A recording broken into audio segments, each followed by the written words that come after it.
I'd like to introduce to you a band that you know and love. Come to you like the sound of equipment being thrown from a moving van, the sound of dead cell phones and oil rigs, the sound of empty parking lots and school buses. They love to live and live to love. Ladies and gentlemen, Jesus Children of America, the White Stripes. Hello! Come on in, the water's great. My name is Ryan Schaap, and this is the hardest podcast to podcast. The only podcast covering the White Stripes one song at a time, one song per episode. Hell, we're the only White Stripes podcast out there that we know of. Thank you for hopping along with me for this little journey. Simply put, we got a big show today. Rob Harvilla from 60 Songs That Explain the 90s and the 2000s and the book of the same name. He is on the podcast this week, and we had an amazing conversation talking about this song, The Hardest Button to Button, here on the hardest podcast to podcast. I bought this special order from HMV in Canada. I know there was one in the UK. I remember special ordering this, and it took so long to show up, and then I wondered why that was, and then I remembered it'd be an XL pressing, not a V2. So I remember getting that, and I remember thinking, wow, the Saint Ides of March is a great song. And it is. It's a great B-side. One of their best B-sides. Before we talk about what's coming up this week, I just want to thank the Brothers Kerr, Matt and Charlie, for recording a simply whimsical episode. When the idea was proposed that we do It's True That We Love One Another, I wondered where that would go and what that conversation would look like, and it was outstanding. It was very special, and just hearing the dialogue of how does one love something like a little brother, and it's like they love them, but they're annoyed by them all at the same time.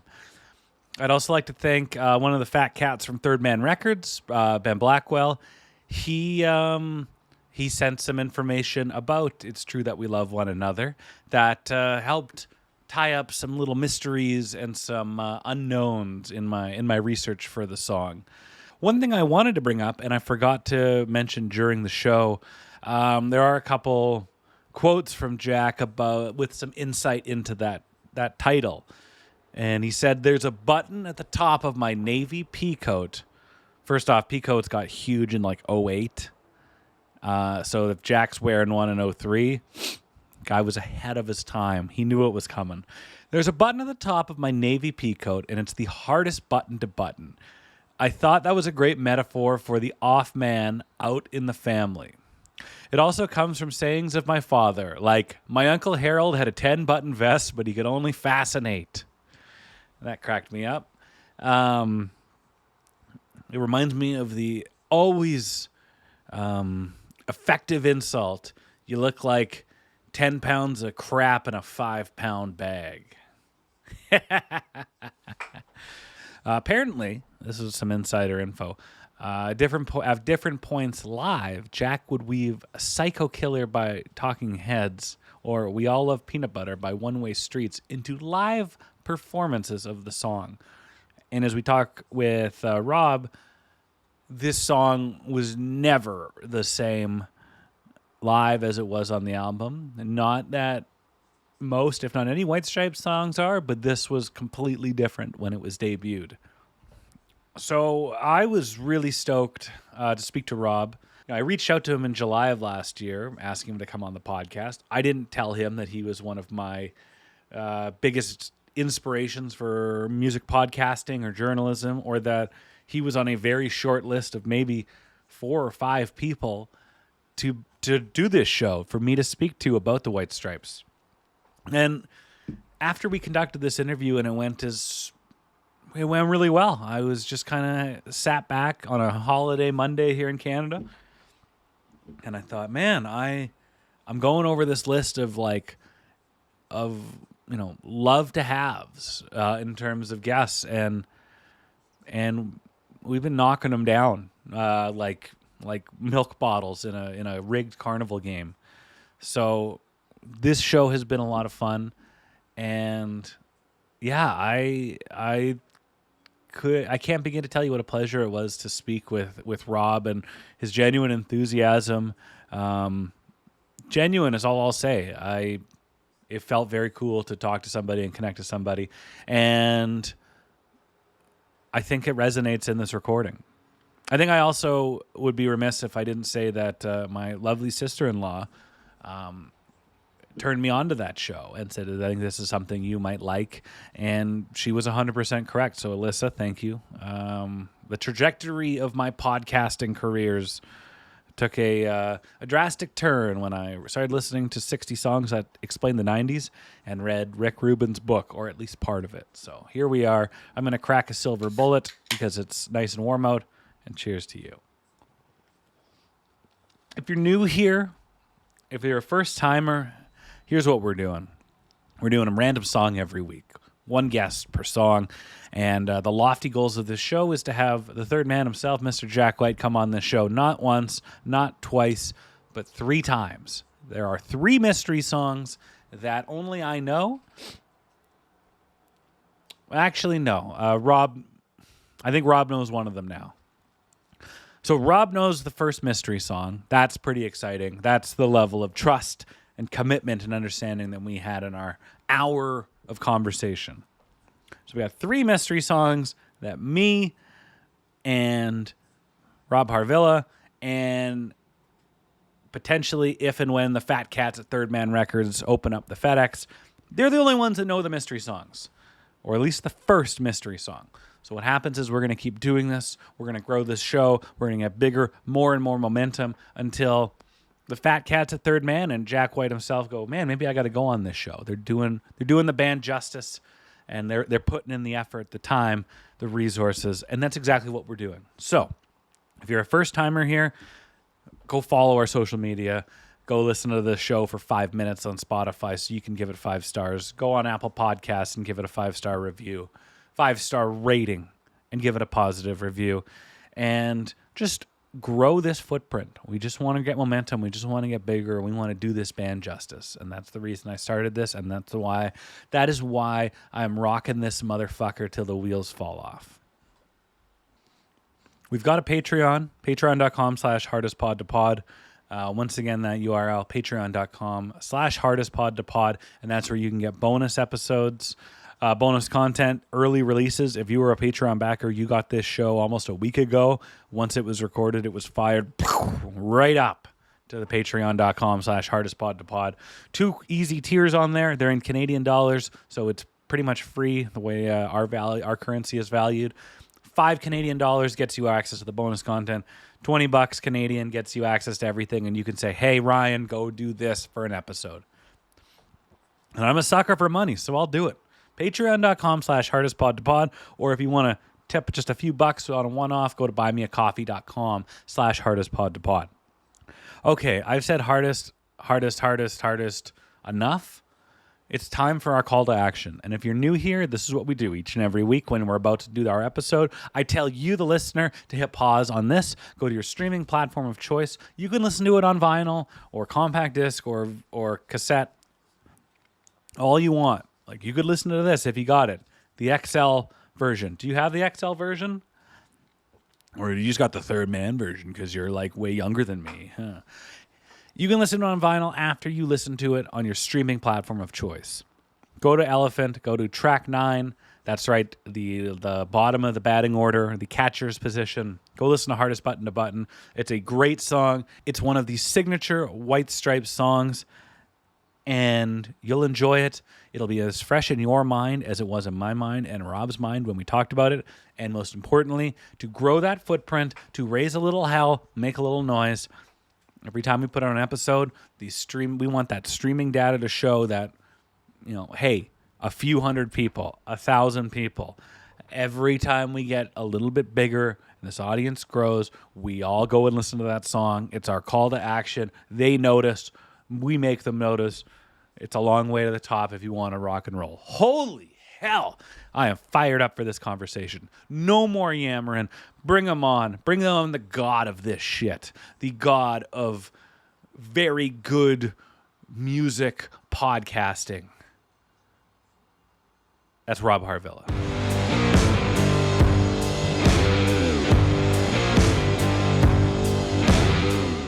Our guest this week is the host of the outstanding podcast 60 Songs That Explain the 90s, and subsequently 60 Songs That Explain the 90s, the 2000s.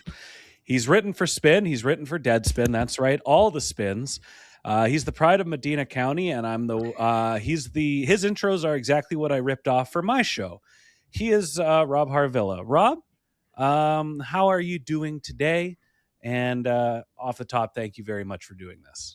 Thanks very much for having me. I'll tell you honestly, I am both honored and very intimidated to be here for, the titular episode of your podcast. You know what I'm saying? Yes. I imagine you've been anticipating this one for a while. It's very important in the life cycle of the show, and I'm honored to be here, but also I want to do it justice, right? Like, this is a big moment for you, and I want to get it right. Well, I appreciate you wanting to do it justice, because without propping you up even further, your podcast is the direct. You and a Canadian broadcaster named Alan Cross are the direct inspiration for me to do this show, and in particular, awesome. I thought I would save this to the end, but we're getting right into it. Like, I after listening to your show, I'm like, well, this is a podcast about Rob. This is a podcast about Rob's interpretation of pop culture and music, but you're an endearing figure, so it's great. It tells the accurate story of music and of the last handful of decades, but it also paints this amazing picture of yourself and how music has touched you, which is so. I think most people can really resonate with that and gravitate to it and take something from it. And it was your show that's like, oh, you can you don't have to be the smartest or the best performer, even though you are both of those things. You can tell. If we've proven anything, it's that the barrier to entry is lower than it might appear. It's absolutely true. That is our legacy, and I'm proud. You can lean on personal stories and personal artifacts to, paint a picture of music of a decade. And I was like, before, it used to seem so daunting, but I'm like, well, what if I just have something that people can connect to? And you opened up those floodgates. So hell yeah, thank you very much. That is so kind of you to say. I'm even more honored now. That's tremendously kind of you to say. And this show is wonderful. And if I played any modest part in inspiring it, that's awesome to hear, and I really appreciate it. So we'll to start off, I sent you an email almost a year ago about doing this show. Yes. Sorry, this took a while. Thank you for your patience as well. Yes. Okay, Christmas only comes once a year for a reason. Good things come to those who wait. But in your first response to me, it's something that really it stuck with me. He goes, I haven't quite decided how to handle them on 60 songs yet, but I got to figure that out soon. What goes into that decision of doing a song, of capturing a band's rise or career accurately? How do you decide on how to cover a song or a band on your show? Well, so we started with the 90s, right? And it's 60 songs, but we ended up doing 120 episodes. And so what you start out with is a series of terrifying, arduous Google Docs, right? Where you put in every song, every band you can think of, and they sort of break down organically by tiers. Like, here's the ones we absolutely have to do, like Nirvana or whatever, right? And then here's the ones we should probably do. Here are, some personal favorites of mine that aren't huge commercially or anything, but I'd really like to get to them. You establish sort of a hierarchy, and then you sort of just run the numbers, and these are how many slots we have, and all of that. And that's what goes into picking the episodes, the bands, and then the songs, and in some cases, like Nirvana, it would be ridiculous to do anything other than Smells Like Teen Spirit for Nirvana, right? It's Hole immediately comes to mind. Doll Parts, I think, really jumps out at you.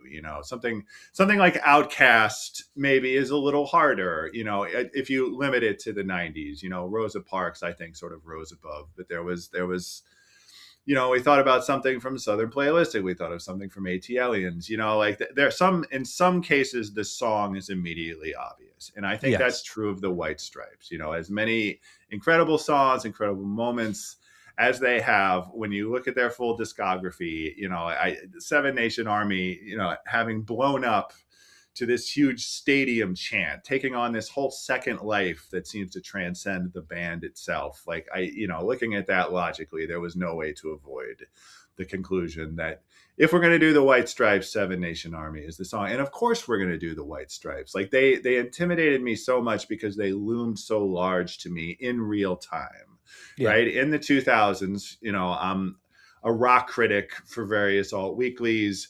I'm very interested in the idea that rock is back, like the Strokes and the Hives and the Yeah Yeah Yeahs and all of that. And a lot of that is New York.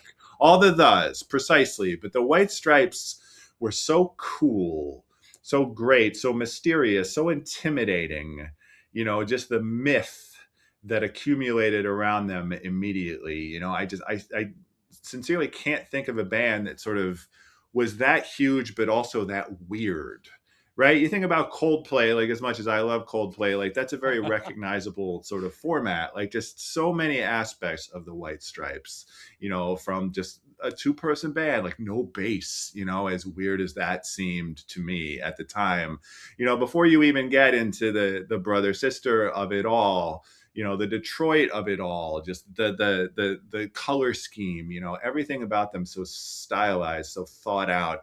But then they write these huge songs, that everyone knows. They're a commercially successful rock band that carries themselves like this very eccentric sort of underground,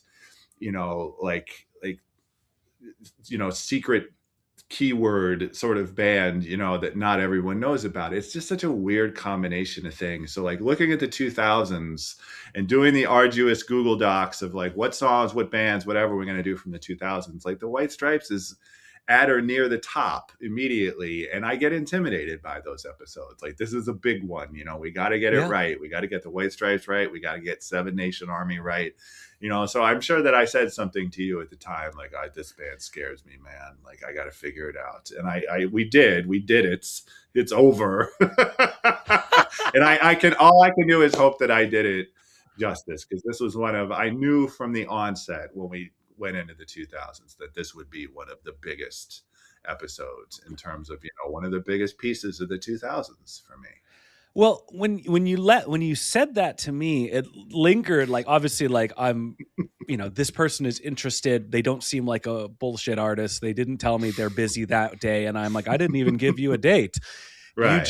You were like, I sat and kind of wondered, like, does that mean that it's a has to or that he wants to in covering the White Stripes correctly and Seven Nation Army, and regardless of what it was. The finished product of Seven Nation Army, that episode was your monologue, your essay, whatever you want to call it. Everything that about it came off as this is something I want to do. So I didn't know how big of a fan you were of the band, or if you were just, you're just your rock critic who goes, well, who knows how much is a gimmick, how much is a work, and how much is a shoot in terms of wrestling dialogue. But like, sure, again, how big of a fan of you how big of a fan are you of the White Stripes? I think I'm a pretty big fan, but they're a band so huge with such a devoted following that I'm careful about what I claim.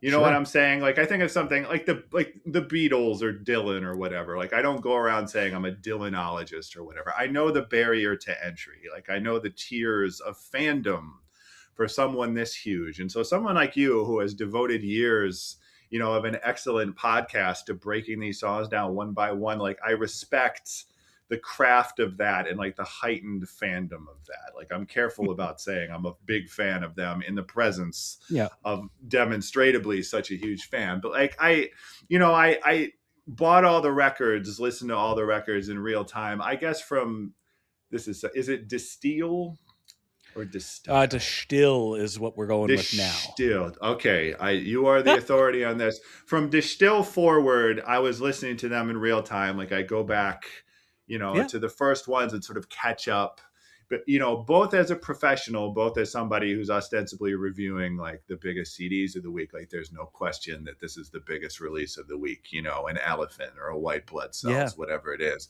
Like they're one of the biggest bands going, for so much of the 2000s. And so I'm covering them. You're right that it's like there's a want to and a has to, right? Like 3 Drake albums come out on the same day, and I know that I'm going to have to absorb them for like professional, like culture understanding purposes. But like there is an obligatory feel to that. That's more of Sure. a have to than a want to. Whereas the White Stripes from beginning to end were both a want to and a have to. I think I saw them for the first time. I feel like I saw them solo, and then I saw them open for Slater Kinney Sure. pretty close 99. together. Yeah, I think for me, was it 90? Yes, I guess it was. I'm trying to think. It was Little Brothers in Columbus. I was living here. It was early 2000s. I saw them for the first time in early 2000s at a cool little club, and and again, like they were not commercially blockbuster artists yet. There was no hints of like Seven Nation Army in any sense. Yeah, like it still was like a cool kid sort of thing. Like you could get pretty close to them. Like you could feel like this was yours, this was ours, this was the cool kids sort of thing, So it felt like I got on the bandwagon early, but obviously in retrospect, like, no, I didn't. Like you had to have been living in Detroit and been 5 times cooler than me to actually get on the bandwagon early. But from the moment I was aware of them, like I think I was legitimately a fan of them. And I think I did come to every new song, every new album with like an enthusiasm that was not just professional obligation. Absolutely. Well, it came out and it was on full display in the Seven Nation Army episode of 60 Songs That Define the 90s, the 2000s. Some say it was the second best episode of Seven Nation Army in 2026. That's fair. That's totally fair. I think I tip my hat to you, sir. Absolutely. Let's not even argue about it. You just take the crown and run. I was able to get the lead singer of Hot Heat for that episode. Hey, all right. I love that dude. That is phenomenal. That's phenomenal. Meanwhile, for your episode, you went and got Chuck Klosterman, and I normally save the reviews for the legacy part of this show, but I want to start off right off the hop with a screenshot from his review from, would that be Spin magazine in it would. I would have to imagine, yes. That was his Spin era, certainly. The cover story, and yeah, I'm almost certain it was Spin. So he describes the hardest button to button, which is the song we're doing this week. He goes, the beginning of the song almost feels like filler, which is normal. Just about every album ever made has a few throwaway tracks. On White Blood Cells, the filler starts with the Union Forever, which offends me. And on De Still, it comes after Death Letter. This isn't a Let's Get Mad at Chuck episode. Every song has filler, but yeah. But something weird happens about 40 seconds into the hardest button to button. Jack White starts rapping about a baby born in 1984 who cries like an earthquake and cries and plays with a laser pistol. And the guitar chords collapse into power sludge blues groove. And suddenly Jack is insisting that his opinions don't matter and that his brain felt like pancake batter. And then he starts pronouncing the word button with a British accent.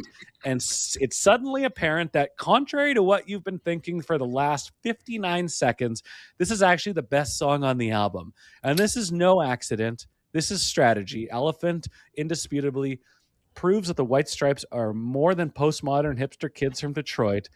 Jack is an alchemist and his ex-wife's a catalyst, and they're both golden. Thoughts on that take?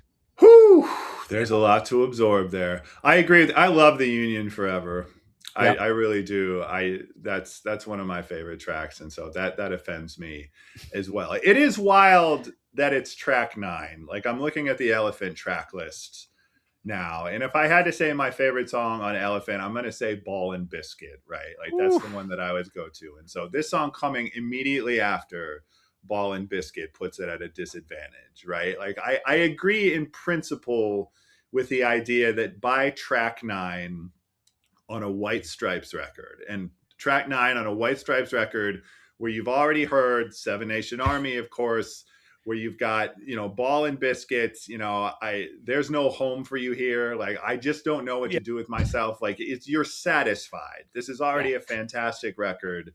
This is already arguably the best White Stripes record. Before you get to this point, it would be understandable if, there was a downturn from this point onward. Like, the idea that a song comes on like filler, but quickly reveals itself to be like the actual peak of the record. That's a beautiful idea, even if we can quarrel with the specifics of previous records, etc. But it is central to this song's power for me is that it comes late on the album, is that it might start as an afterthought or like a B-side sort of come down, that it sneaks in the back door and only slowly reveals itself to be a monster hit. Like, that's a very cool idea, and I do agree in principle with what he's saying there. What I find is I completely agree with him too, in that you hear this song and it is slow and repetitive, or not slow, it is repetitive and just kind of, it's a repetitive start to a song, and it is reminiscent to Seven Nation Army. You both have the octave down kind of thumping guitar tone, just Meg on a kick drum. And I don't know, the cynic in me or in a listener will go like, oh, it's another Seven Nation Army, because Seven Nation Army is so different than anything else the White Stripes ever wrote, performed, or released. So it's like, now there's another one. This album is going to feel like that. And then he starts singing, and I agree with Chuck. He's rapping over it, because the music to this is so basic and so repetitive that it feels like it could be a beat on, well, not one of those 3 Drake albums you just mentioned, but it's music to sing over and to mold and to change. But it completely stands out as soon as he starts singing, and it's not another Seven Nation Army. And like, you have this reaction like, oh, this is way different than I thought it would be. It becomes that much more powerful. Absolutely. Like, the word plotting has a negative connotation, rock critic wise, ordinarily, but you're right that it's just a burn, like that, establishing that, assaultive sort of rhythm and never wavering from it, there's a hypnotic quality to this song, within the first 10 seconds and for the entire song, that's just extra simple. Like, obviously this entire band's, ethos is absolute simplicity and, like, getting maximalism out of minimalism and all these kind of things. But this song especially is just such a burn. Like, it's the extra simplicity, the above and beyond, thudding awesomeness of it. It just sort of bores into your head immediately and does not leave. And it's so cool to have such a complex, an intense pop song sort of wrapped around, this ultra simple idea. And with the majority of White Stripes there's such a melody is so evident throughout it, where it's like, everything kind of works together. Well, this one is so jarring. Like, the music is so jarring that it doesn't fit with the melody of the vocals or the lyrics, that, like, it takes you down a different path, and you don't expect it to sound like that or continue like that or end like that. And it's just that powerful. And track 9, like, I mean, you've got to imagine your favorite baseball team, the most successful team, and hitting 9th before the rotation starts over is hardest button to button. That's the catcher, man. That's the catcher's batting 175. Yeah, you're right. You're totally right. Another thing, like, I was watching them perform it on Conan O'Brien. So famously, the White Stripes did a whole week on Conan. It was one of the most impressive things seemingly ever, and they kind of got to do whatever they wanted. Yes, Yes. of all the things ever.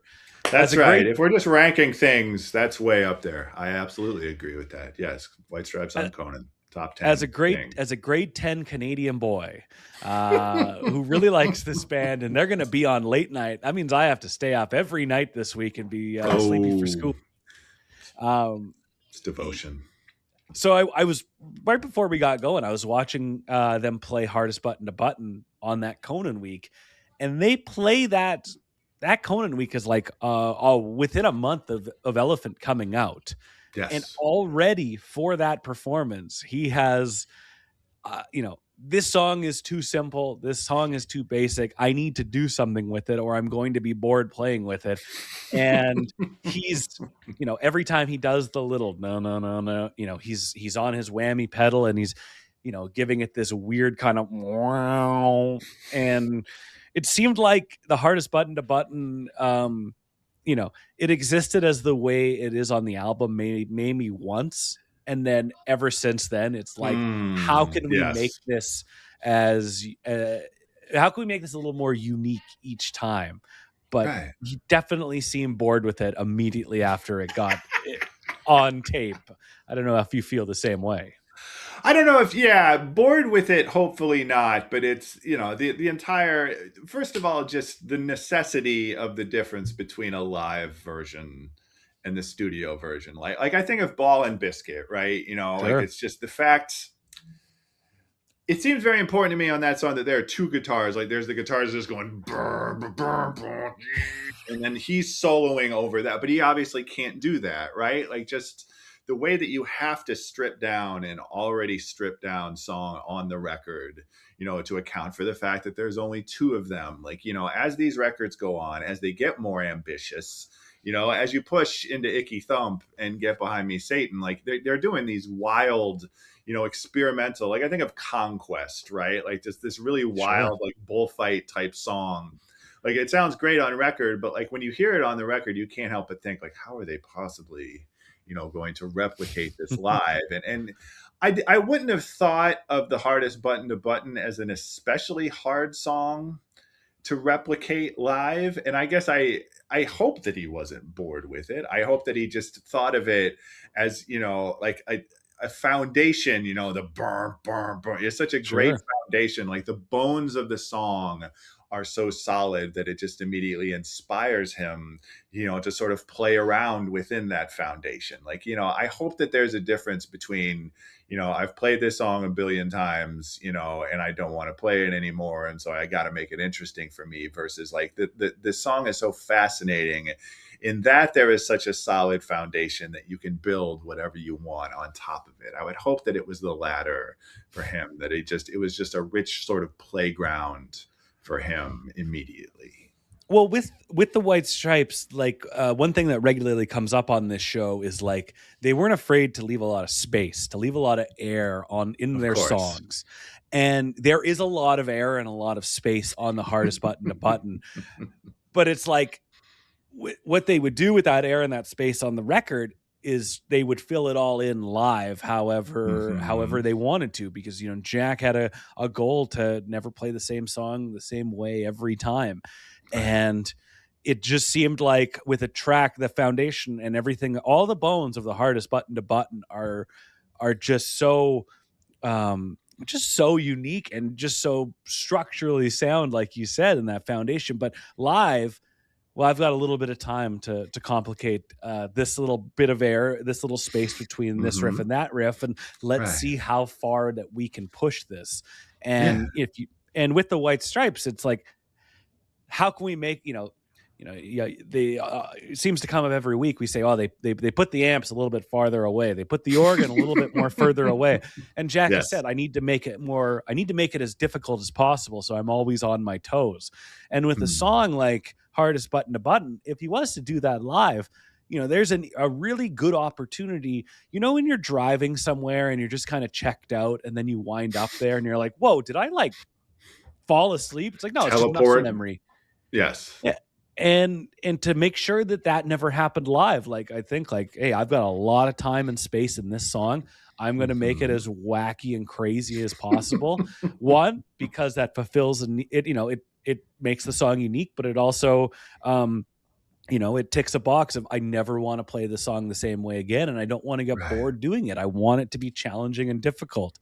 Yeah. And for a song as simple as Hardest Button to Button, I'd say the band they squeezed every drop out of that red, white, and black lemon to get it done.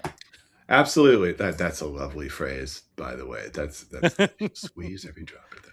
Like, just, I think about after the first verse when he just goes bum, bum, bum, bum, like those split seconds of silence, right? Like, that's just the coolest thing. Like, I can't conjure up a memory specifically of hearing this on the radio, though I'm sure that I did, but I respect so much a commercially successful rock song with any measure of silence. Just how the audacity of introducing bursts of silence onto rock radio, where silence is the worst thing that can possibly happen. Like, just what the miracle of the White Stripes from the beginning was that sense of space, the empty space, and that they didn't fill it often, like on the recorded versions, and when you're listening to a song, even Seven Nation Army, like, just the space between those notes and the silence surrounding that initial riff, like the first 10 seconds or so of that song, is so cool and so ominous and so antithetical to the idea of what I grew up on. It was rock radio that was assaultive, that was trying to keep your attention, second to second, moment to moment, song to song, just the willingness of the White Stripes from the beginning to create all that space, and they can fill it later live, and it's exhilarating when they do, but that they didn't fill it often on their songs, on the record, on these songs that became huge hits, radio hits. Like, it's just so cool to introduce any measure, any split seconds of silence, into the mainstream, however you define it. And you just said, like, probably one of your favorite tracks off the album is Ball and Biscuit. There's so many moments where it's like, like, there's just the VU meter goes to minus like 55 because all you're hearing is room tone. There's at times where these songs almost feel like a film score, where it's just like it goes up and it goes down, and you kind of have to listen a little bit more intently, because like you said, rock radio is an assault. I always remember there was a Rolling Stone that put the waveform meters of Teen Spirit, which is like should be the loudest and most powerful song in the world, and they compared it to it was an Arctic Monkeys song, and it was like Teen Spirit goes up and down, and it's a wave pool, and the Arctic Monkey song, whatever it was just like a black bar of compression and noise.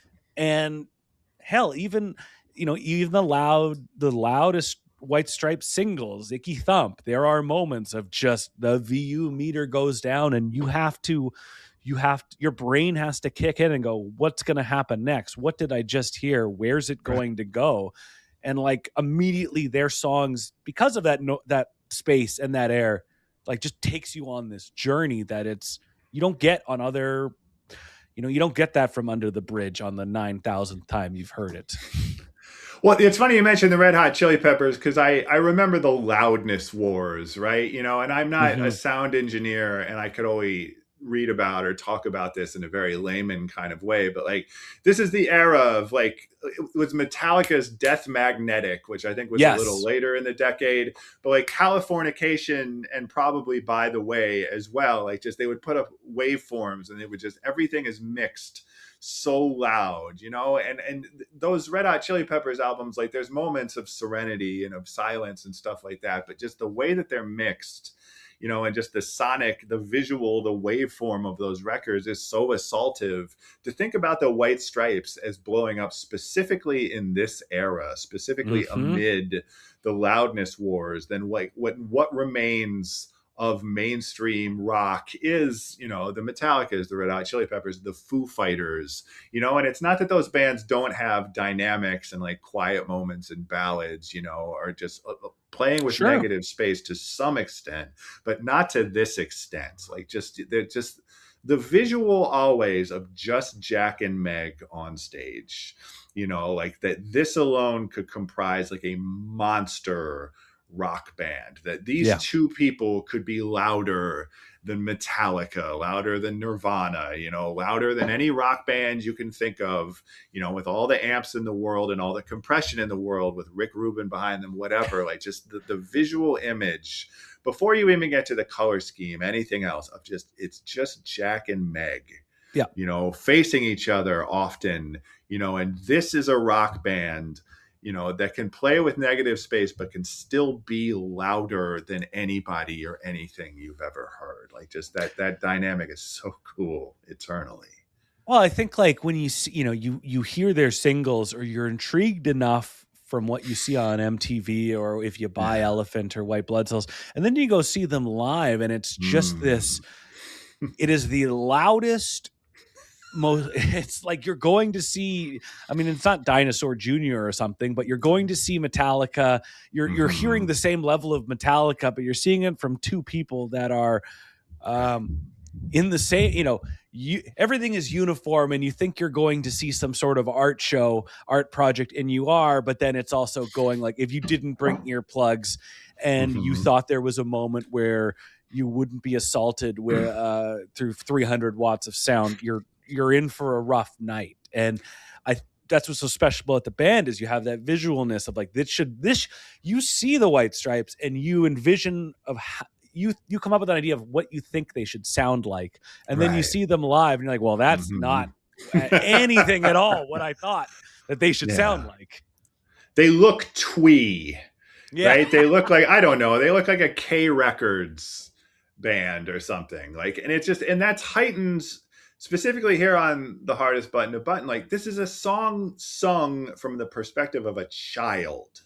Yes. Right? Like, just the topic of the song is twee in like the broad sense of like, this is like I forget, somewhere in the bylaws of what White Stripes were always trying to do is like, they were trying to sing from the perspective of a children. Like, it wasn't as strict a rule as, Red, White, and Black or anything like that. But you think about like, We're Gonna Be Friends. Yes. Like they have so many songs sung from the perspective of children that sound like children's songs, that have a nursery rhyme sort of quality or perspective. And just what was immediately striking to me about this song is it is so obviously sung from the perspective of a little kid. And that too puts you in the mind of like, oh, look at this little, it's adorable, right?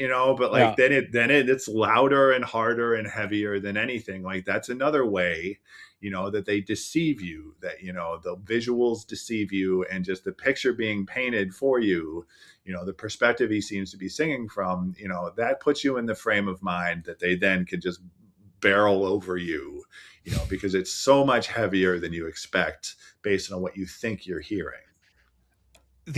What stands out with the story that's being told is like, Jack is a very wordplay galore. He loves to get clever in his lyrics, Yes. and there's no knock about it. But this has got to be the most literal White Stripes song, the most literal Jack White song. Wow. Ooh, tough category, but you're the expert. Okay. I can't think of too many that's like, here is exactly what is happening. And you bring up a good point that it's coming from the perspective of a child. Like, he's using the adjectives and the similes and the metaphor that a young kid would do, where like, oh, the kid was crying, it sounded like an earthquake. Well, pancake batter. Yeah. I got nothing in it but a stick and a dog and a box with something in it. But it paints this incredible quick picture that's easy to relate of like, we've brought a new kid into a dysfunctional environment. It tells you exactly what to know. Like, it is written about a let's say the second or third youngest child, Jack being the youngest of 10. You can imagine that he's he's explaining what he thinks one of his brothers went through, of like, well, this annoying little punk kid that just won't shut up. It's 1982, but it's just very to the, I keep going back to the Chuck Klosterman line of like, he's rapping, like it is so hyper specific. There's no, like, if I remember in English class, it's like, all right, bring in some lyrics so we can interpret them and see what the story they're telling. It's like, well, this is a journal entry and they're not even that good at this is just like what somebody is explaining what happened this week. And it's a very easy song to latch on to and relate to. It's diaristic. No, I know what you mean. And like the line that always jumped out at me was, we got a family and a little place to fight now. I think hopefully that's close enough, but it was easy. I'm of the mind that on some level, every White Stripes song, to some modest, if subconscious degree, is about the White Stripes themselves. It's about Jack and Meg and their place in the world versus everybody else. And you think about the White Blood Cells cover and like the people, like the sort of paparazzi, invasive feel of that image, and the idea that they're starting to get really popular now, and they're, the outside world is intruding, in the media, the critics, the paparazzi, like they're under attack. And so that heightens the need for the two of them, to find a piece of land and fight from it, to find a place to defend, and that brings them closer together, whatever their dynamic is. And like that line is always the one that leapt out to me. And, whatever it's about within the narrative, the song, the kid talking about his family, his brothers and sisters, like I'm always going to hear that in part about the two of them. Yes. And like they're rock stars now. It's Seven Nation Army is only beginning to do what it'll eventually do. But like they're on magazine covers, like they're one of the hottest, coolest rock bands on earth by now. And excuse me. And so that's wonderful. That's what they wanted. That comes with all the things that comes with, but that also comes with this feeling of like, we're under attack, and like every critic wants to know if we're really brother. Like, it's just, they're also defensive, like understandably so. And so the part of this song that is about a family, in a dysfunctional world, like bringing children, bringing new albums, whatever, into a dysfunctional world, but like you have a homestead, you have to defend it. That was a very cool, and very rock and roll sort of feeling idea to me. I really like that you honed in on, zeroed in on that lyric, because like the White Stripes made an entire album of with a theme around like we're dealing with becoming popular, becoming successful. Mm-hmm. White Blood Cells is all about that. White Blood Cells, they fight infections, and it's like we're a bunch of weirdos. We are self-described weirdos, and we don't fit in with anything. We're shocked that we are fitting in. And they'll be the first to tell you. Jack's like, I didn't expect this band to get big, and totally, and here we are. And so on this song, while it could be totally autobiographical about how Jack thought his older brothers interpreted him and took him in, and how they reacted to him being the last member of the family, but it also can absolutely be about the band dealing with success. And like, hey, we got a little bit of money. Like, if you have more kids, that's important. If you have more kids, you have less money. Now, I don't have any kids, but it feels like those go away with the kids. I can confirm that is true. Yes, kids not conducive. No, you are correct. Yeah, you are correct. But look at these lyrics. Like, now we're a family and we're all right now. We've got money and a little place to fight now. Whether they're fighting each other or others, it's open for interpretation. We've got money is important. We've got money is really important, honestly. And that's the other line that's like, every rock band that gets very successful does this, right? Like they start writing about being on the road. Like it's the Bob Seger turn the page, like Yeah. Counting Crows sort of feel. And that's great. That's important.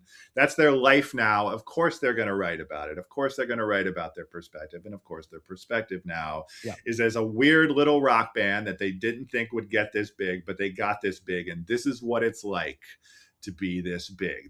These are the cool things about it. These are the less cool things about it. But the We've Got Money, just as a slight nod to how successful they've become even up to this point, like that was also a very important trigger for me. And whatever that means, again, it's also very funny to think about.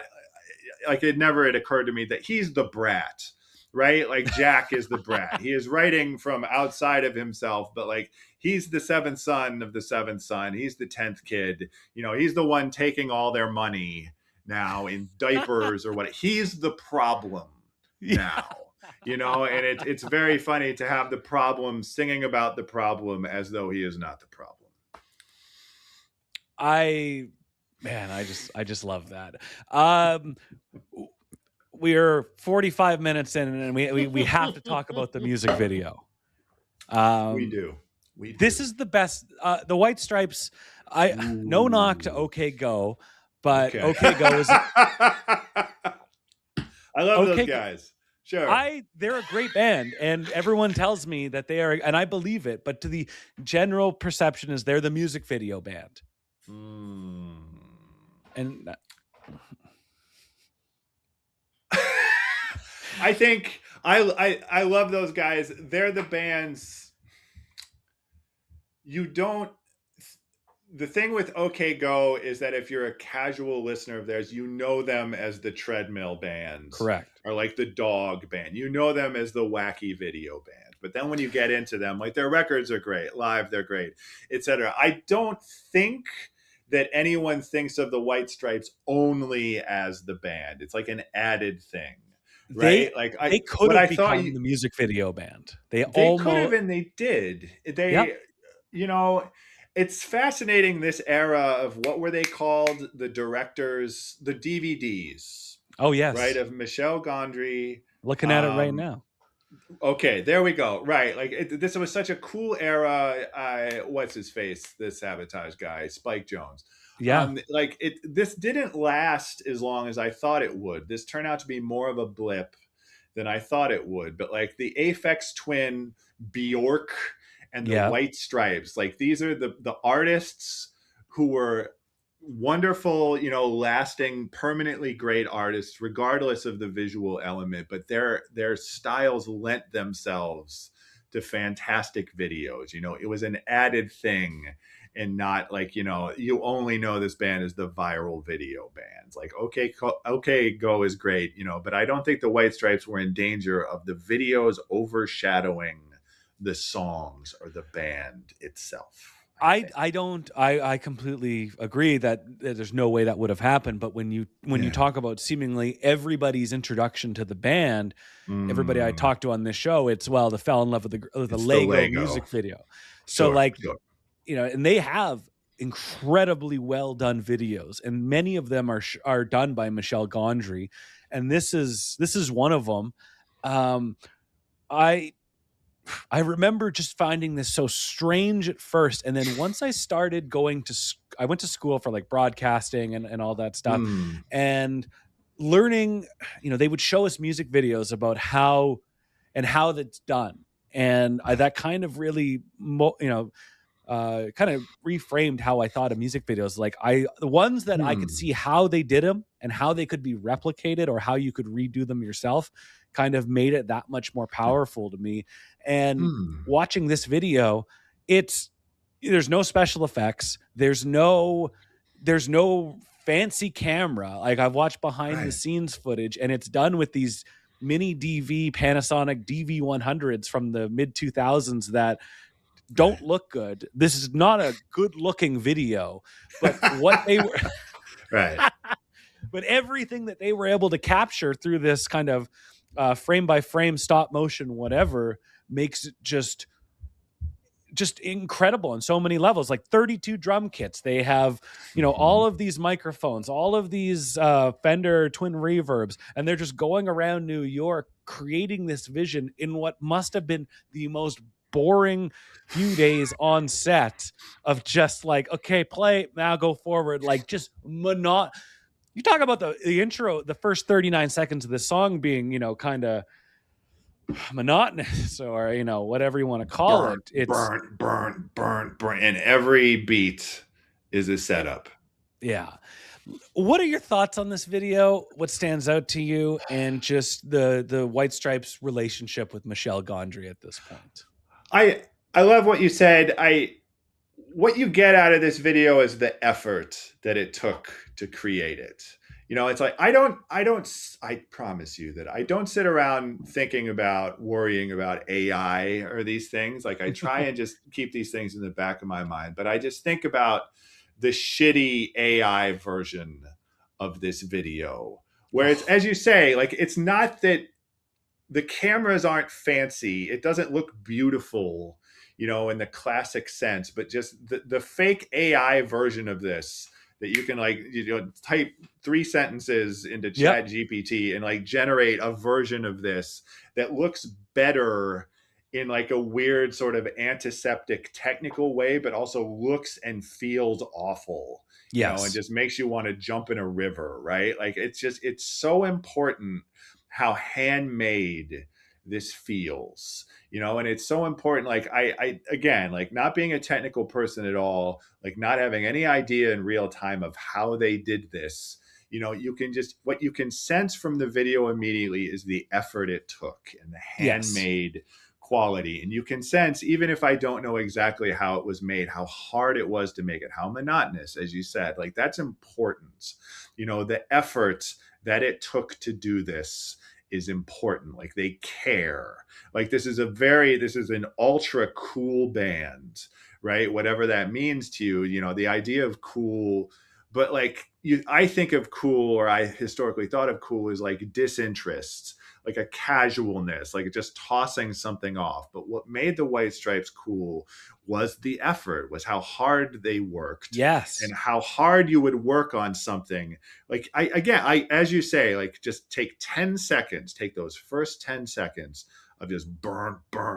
Like, how many hours of labor it required to do 10 seconds of that video. I think even if you don't know exactly how it was made, even if you don't have any sense of how long it took, I do think you get some subconscious idea of just the handmade, laborious process of this. Like, you get that effort and you get that care. And that is just not something that can be replicated by technology, either in 2005 or now. It's like, I imagine this music video cost as much as any other music video the White Stripes did, but in where in those previous videos they would spend their money on exotic locations or equipment or technology. This video, it went to, we need to buy 32 drum sets and we need to hire an army of people to move them. So like all of, the entire film, the entire budget for this video went into drums that they donated to local music schools in New York. Which is so beautiful. Yeah, that's such a cool legacy right there. And then to pay people to move them. Like, so it's like, okay, what, it's this video is the exact opposite of AI. It is teaching kids how to create art, and it's paying people to work. That's right. It just, if you've ever moved a drum set or helped a drummer move a drum set from like your van to a stage, and then like the fucking drum key and like all the little dudes that the drums go, like, it's horrible. It's terrible. And just the idea of having to move 32 drum sets. Oh my God. You put a hi-hat in your car? That's the You got too many cymbals, dude. You got to simplify. What you're saying is absolutely, like, and you can feel just the muscle, the human ingenuity, and sweat that it requires to do this. Absolutely. This is a blue collar video, and that's not right. This is Detroit. There's no Bachman Turner overdrive on this at all. This is the assembly line, right? Like this is the classic notion of the General Motors. This go all the way back to the big three killed my baby. Like just bringing that spirit back of just men and women in a room, sweating and creating something with their own two hands. It's America. I love what you said about like this video. Just like it's the like you think about the effort that goes into it, and in serious and in jest, I created a ransom note last week, and you know how long it takes to cut out letters out of the goddamn magazines? It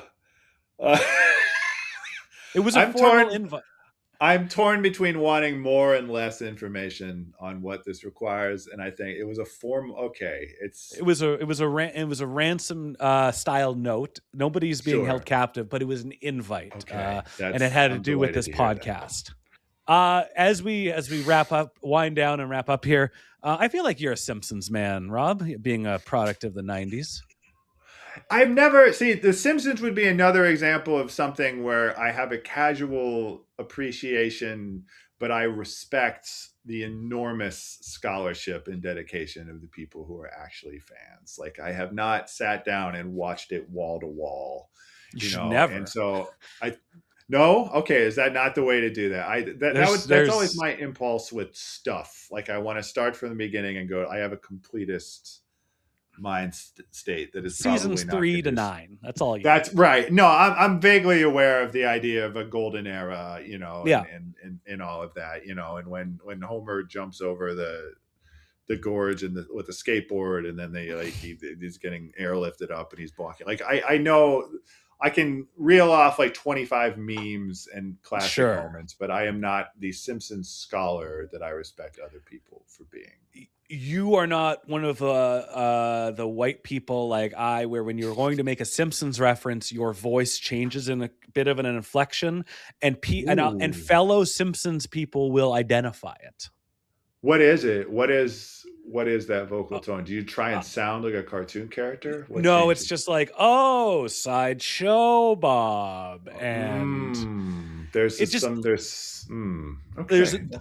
vibes change when a Simpsons reference is made. That's interesting. Okay. All that being said, in 2005, long after the golden era of the Simpsons, it was all downhill. What is the golden era in years? Is it like 90 to? Is it just the 90s? 92 to about 99. I think the season where where Barney leaves Homer's car at the World Trade Center is the last good season. Oh, good God! So that's really? like 99, I think. Okay. I would like less information about that. All right. Okay. Oh, it's a great episode. I'm sure from it is.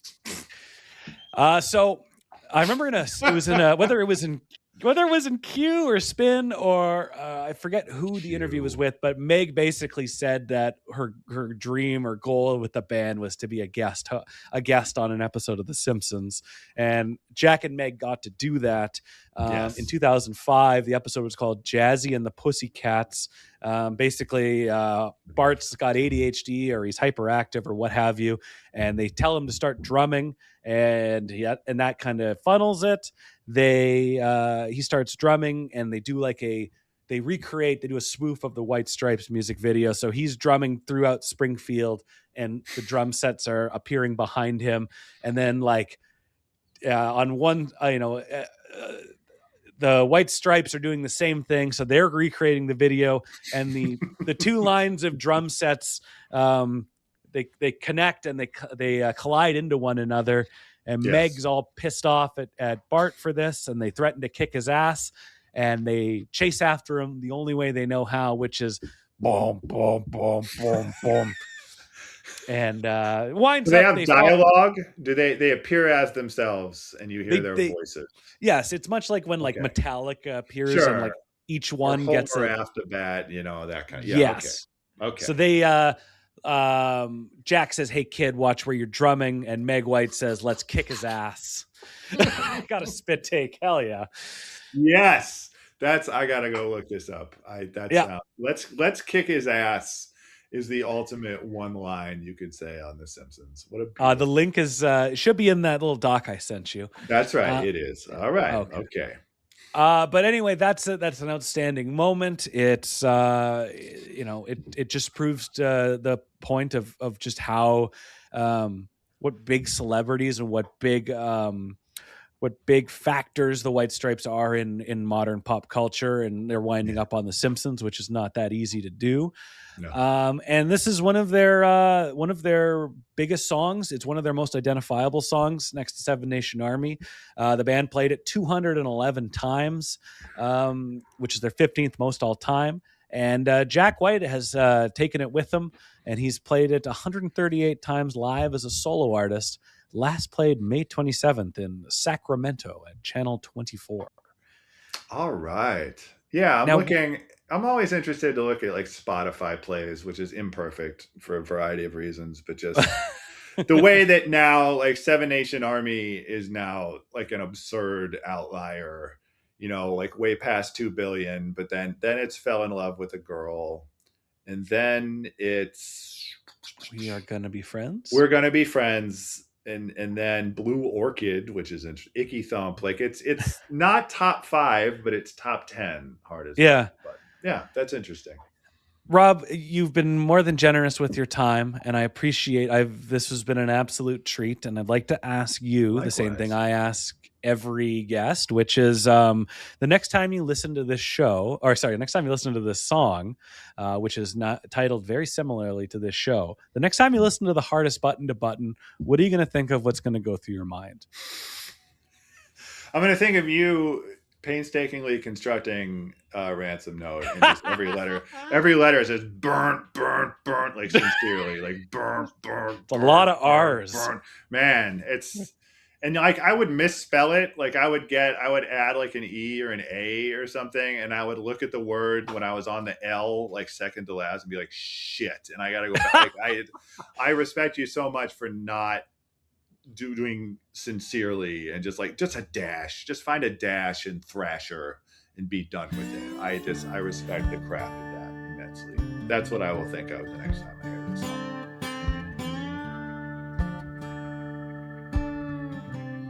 Okay, that was Rob. I'm Ryan and Rob, the second podcaster from Columbus, Ohio on this show, or resident, I should say. Brian Quimby, the most controversial, the most polarizing episode we've ever done. Also the most popular. That's right. He's the best for a reason. I want to thank Rob. I want to thank you for enjoying this. I want to thank you for enjoying this podcast. Elephant Month rolls on, and we're going to keep on going. I just want to thank you for joining me on this journey. Thanks for your kind words. Thanks for your support, monetarily or emotionally. And thank you for getting something out of this podcast, because goddamn, am I getting something out of this podcast too. This podcast is the hardest podcast to podcast. It is hosted and produced by me, Ryan Schaap. Artwork by Catlin. Amanda Schultz is our assistant editorial producer, and she came up with the name for this podcast. And Mike Noble is our Gato.